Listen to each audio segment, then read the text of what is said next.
The Austin Dillon Reddick, that was hilarious. I texted Austin this morning a little bit, just making sure we're still pals. Oh, that's right, because Yeah, he cited he was you. mad, yeah. He saw. I don't know that he was mad. I at least I heard his MRN interview, and he's like, "Well, I guess Junior said on TV that it was my fault, so I guess I was." Yeah. I didn't take that No, as he him didn't. being critical. I thought him taking it as in maybe I should look back at it. But was he mad? Well, I don't know if he even saw my point of view, but he might have been told by somebody in his camp that they'll put the blame on you, right? And so that I put the blame on him. And, I understand that. I can't count how many times I've been annoyed and mad at broadcasters, and you hold a grudge, and, you're like, hey, that guy wrote a bad article about me. I'm never working with him again. I'll never accept one of his requests for an interview. You do. You hold grudges, and you can. And I think sometimes it's valid. But that's a tough situation to be in that we sometimes find ourselves in.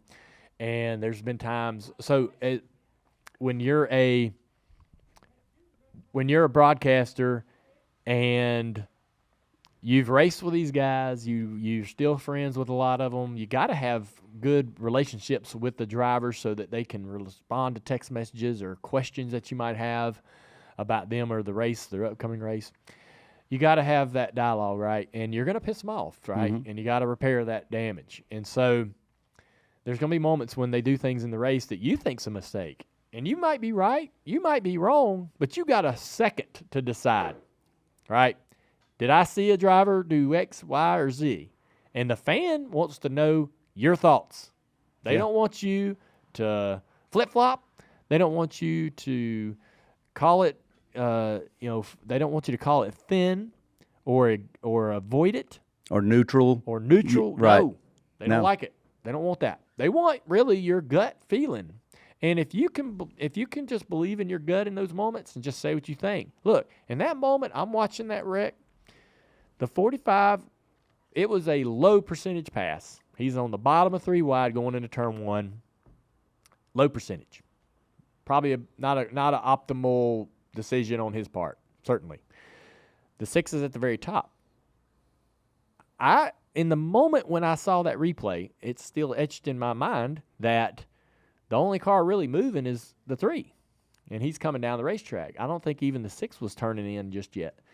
The 45 certainly didn't do him any favors. The 45 went straight, right? But I had to say what I thought in that moment, and it's you don't love when a driver quickly comes into does an interview mid-race and calls your name out, a broadcaster, right? You're like, hey, man, I'm just up here doing my job. Mm-hmm. I'm doing what I've been. If I don't call that, they'll get somebody in there that will. Sure. Yeah. I will not be in that booth too long if I can't call it one way or another, even if I'm wrong or right. Doesn't really matter. Just that you got to make a choice in that moment. Anyhow. Did he say anything to you this morning, just No. out of curiosity, that might have changed your mind, or vice versa? Well, I don't know.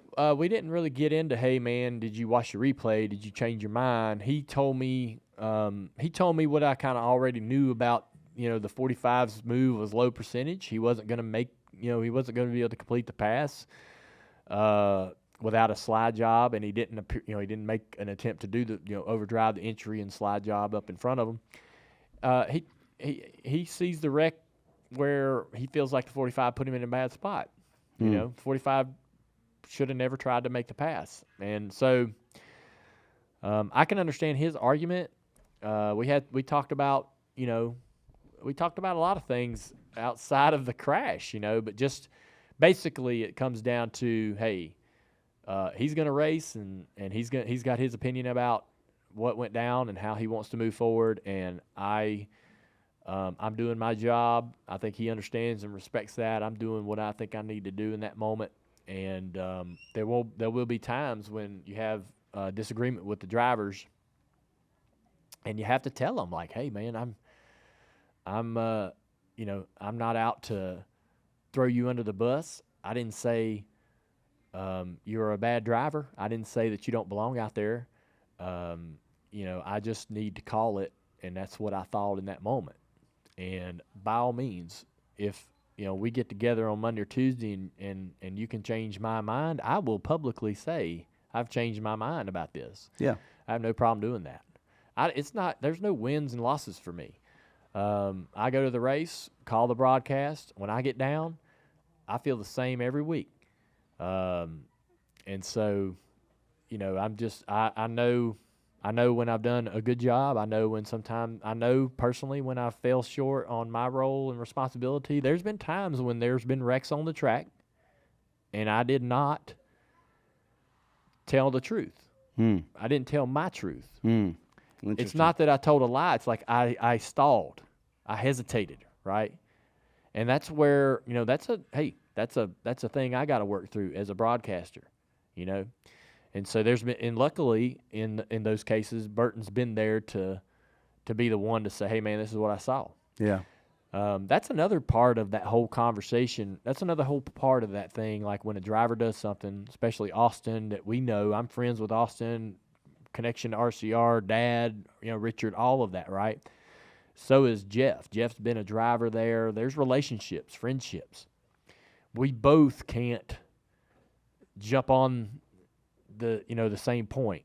If I think it's if I think Austin made the move and caused that, Jeff might let me do that, and he will just let that be that's the comment, right?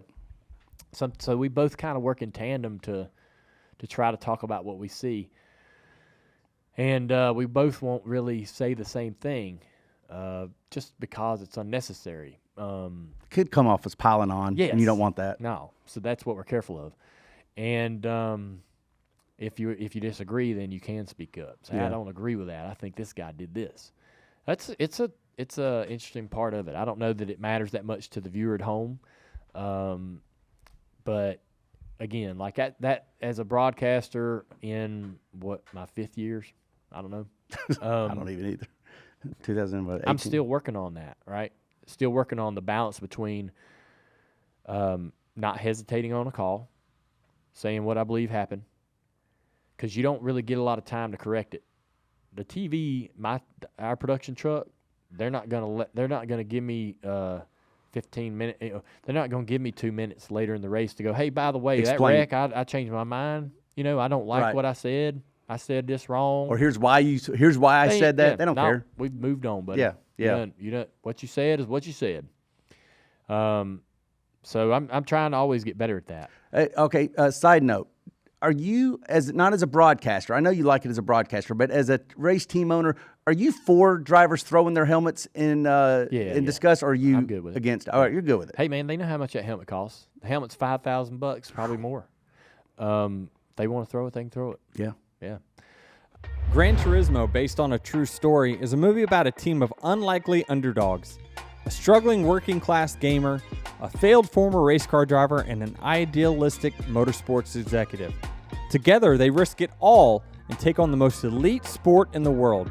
Directed by Neil Blomkamp, this movie features an incredible cast led by David Harbour, alongside Orlando Bloom, Jaimin Hansu, Jerry Hollowell Horner, and Archie Madekwe as Jan Martinborough. Some of the most famous racing competitions in the world are recreated through the use of actual Nissan GTs, drones, and practical effects. The racing sequences are so realistic that Jan Martinborough himself worked as a stunt driver on the movie. This movie needs to be seen on the big screen. It's an inspiring, thrilling, action-packed movie. Gran Turismo, based on a true story, is exclusively in movie theaters August 11th. Get your tickets today. Rated PG-13. You are in this race! Get in the fight! Yes, sir. What are we gonna do? Oh, shut up! I'm not missing my race. Oh, I'm gonna puke. Don't pick up my dad's car. Yes, we're not going to jail! Oh, crap. Listen, son. You think you're gonna play a stupid video game about cars and you're gonna become a race car driver? All I ever wanted to do is be a racer. I'm doing it. The 10 of you are the best Gran Turismo players in the world. Now is your chance to race real cars. This is insane. It's not gonna work. The guys who race are elite athletes. Your kids are scrawny little gamer kids. That's where you come in.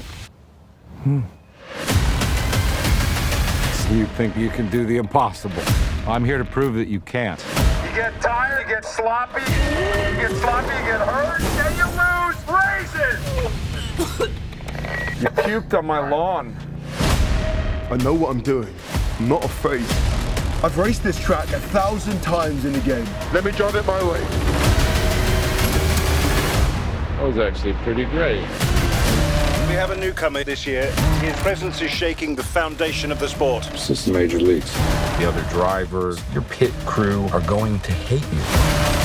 Much easier with a joystick, isn't it? I can't see anything! I'm not sure if I can do this. Most people can't. I got a feeling you're not most people. If I lose more than just a race. So I'm not gonna quit. You've got to prove to everyone that you belong.